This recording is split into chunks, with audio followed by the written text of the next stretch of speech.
I'm Diana Martin. I'm the Director of Communications here at Rodale Institute, and welcome to the farm.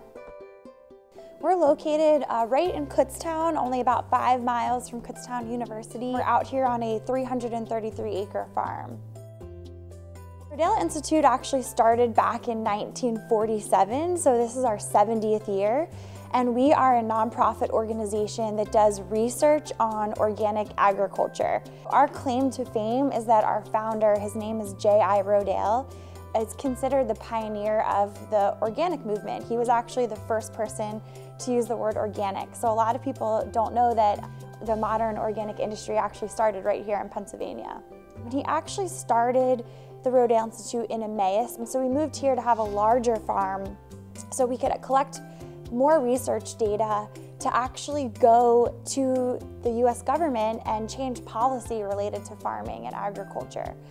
So moving here gave us really good data that actually helped create the USDA certified organic program that we know today. We want to help farmers transition from conventional farming to organic farming. We also work with a lot of other scientists and researchers, but we also work in policy, trying to change. There's a lot of policy out there that affects farmers. And then lastly, educating consumers to make sure people understand where their food comes from and that not all food is created equal. Our main season is really maybe May through October. We're doing a lot of field work, producing a lot of food, and that's when we also have a lot of our events. And we do have a lot of opportunities to come out. Our farm is actually open to the public 7 days a week during daylight hours. You can come here, take a free tour. We have an audio tour at the farm. We do a lot of workshops and events here. We have a store, you can volunteer.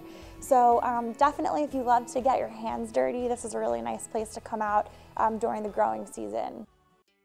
Right now we're seeing a lot of momentum in the organic industry. About 5% of the food we eat in the United States is organic, and that all started here with the Rodale Institute. Organic was a $47 billion industry in the United States last year. But still today, less than 1% of farmland in the United States is organic. So less than 1% of farms are using these methods, and we really consider this to be the future of food and where our food system needs to go.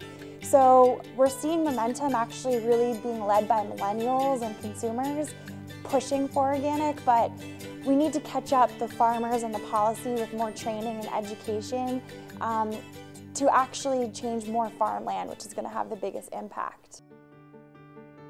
Everyone who works here is really passionate about what we do. We work here because we really care about food and farming and the environment and health and how we can change our broken food system. We feel really passionate about our work here is actually changing the world. It's the best investment of our lives. You eat 3 times a day, and if we can change that to be something that's positive for the world, I think that's really everyone who works there, that's sort of our life calling. There's lots of ways for people in the local area to get involved with Rodale Institute. Our farm is open to the public 7 days a week, so you can come out, stop by our visitor center, our store. You can also come to a workshop, an event, or volunteer. We have lots of great opportunities. They're all listed on our website at rodaleinstitute.org. And for people who are more interested in organic agriculture, we have a lot of great training programs. Our motto is healthy soil equals healthy food equals healthy people.